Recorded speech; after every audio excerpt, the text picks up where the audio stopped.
Hi everybody, Jason here. Today we have another episode of The Sacred Word. And if you're new to this channel, The Sacred Word is a video series where I unpack some of the great texts of Eastern spirituality and philosophy. And today we've got a wonderful text which actually was number 2 in my top 5 books of 2020. And that's the Atmabodha, a text by Shankara. And this is a translation by Swami Nikhilananda. And as I said in my top 5 books of 2020, this is an absolutely amazing book, even the commentary alone. But we're going to focus on the actual text of the Atmabodha, self-knowledge, by Shankara, for those who don't know what I mean by Shankaracharya. So let's have a look at this text. I'm going to read to you chapter 26 of this chapter. The soul, regarding itself as a jiva, is overcome by fear, just like the man who regards a rope as a snake. The soul regains fearlessness by realizing that it is not a jiva, but the supreme soul. There's a lot to unpack actually in this chapter, because if you're not familiar with the terminology and you're thinking about terms like supreme soul and soul itself from a Western perspective, then that will be a mistake, right? Because that will be latent with persona. Maybe if Swami Nikhilananda would translate this now, he might actually use more Sanskrit terms like Atman or Brahman here, but because he translated this back in the early 1900s, then he's trying to relate it somewhat to Westerners, even though we have a lot more information now, right? So when we look at this text, let's unpack this text, right? The soul regarding itself as jiva is overcome by fear. Now, what it means by soul here is Atman, right?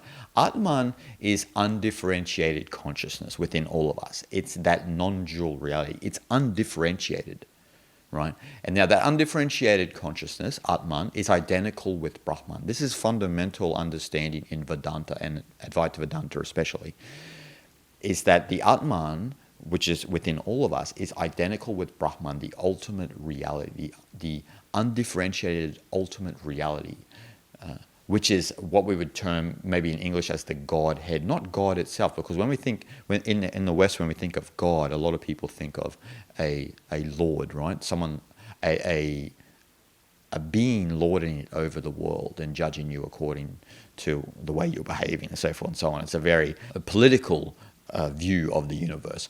But when you look at Hinduism, when you look at Brahman, and same as in Taoism, when you look at Tao, these are the undifferentiated divine energy of the universe. You call it whatever you will, but it's an ultimate reality, right?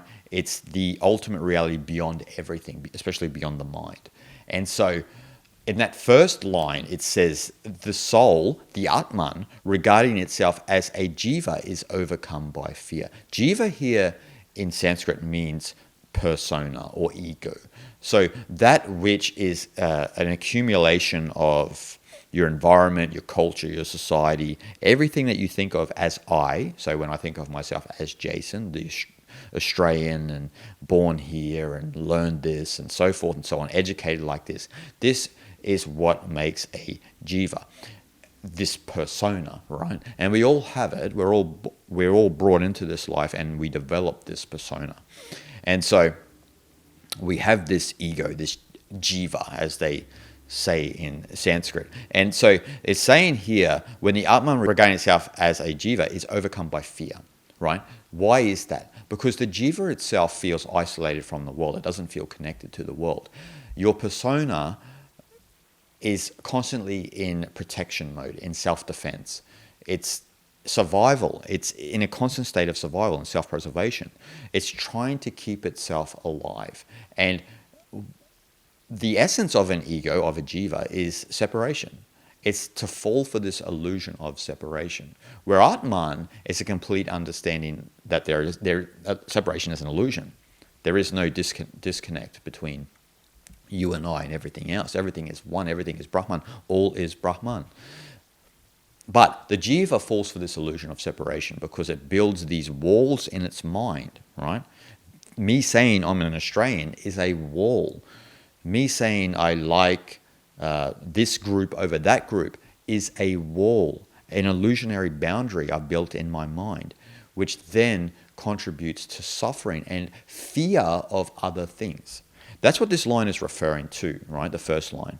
And then it goes on to say, just like the man who regards a rope as a snake. Now, a lot of people have probably heard me in a lot of my videos talk about the rope and a snake and briefly cover that.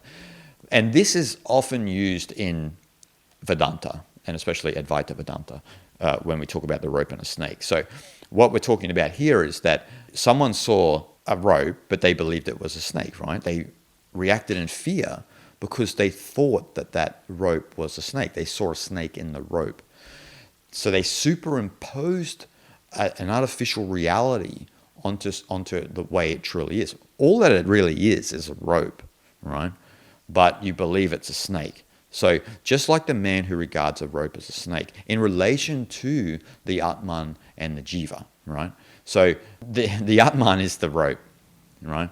But we have superimposed this artificial version of ourselves onto the rope, which is a snake. And so we react accordingly because we think that the rope is a snake, and we're going around and we're looking at all life, believing that life is an accumulation of egos and we're just trying to survive with millions of other egos, but we're not seeing the rope, right? The real reality is that there's only the rope, there's only the Atman, but you're seeing the snake in the rope. And so you've superimposed this version of reality according to your own subjective beliefs onto an innocent reality. And we're all doing this, and we're all acting accordingly, which is causing conflict because we're operating from a state of fear. That's one of the important parts in that line. And so the next line says, the soul regains fearlessness by realizing that it is not a jiva, but the supreme soul. Now here, again, the soul, meaning the Atman, regains fearlessness by realizing that it is not a jiva, persona, but the supreme soul, the Brahman, right? So once you've come to that recognition, that understanding that Atman is Brahman, you've begun to do the spiritual work and you've come into abidance, into that deep state within yourself. You know that all is Brahman. There is only Brahman. There is only the ultimate reality. And some of the great sages are the only ones who come into contact with this because they go through intense sadhana, intense spiritual practice for lengthy periods of time to cleanse the jiva, to cleanse all of the accumulated knowledge and toxic garbage we accumulate through life that becomes this persona, this jiva, right? But once you cleanse that, then you begin to see reality as it truly is. And so, as a result, you don't live with fear. And that's what's very important in this last part of that chapter. The soul regains fearlessness by realizing that it is not jiva, but the supreme soul, the Brahman. And that is all of our own personal trajectory within Eastern spirituality and philosophy, is that path from jiva to Brahman. Coming back to the recognition that you are fundamentally Atman, which is one with Brahman. Now, I hope you enjoyed that summary of chapter 26 of the Atmabodha, self-knowledge. Make sure you give it a like. Make sure you drop a comment below and give me your thoughts on this chapter and how it relates to yourself. Make sure you share this content with your friends. And make sure you go out and grab yourself a copy of the Atmabodha. It's a wonderful text. I will review many other chapters on this going forward. So I hope you're all having a wonderful day, and I'll see you guys in the next video. Shanti, Shanti, Shanti.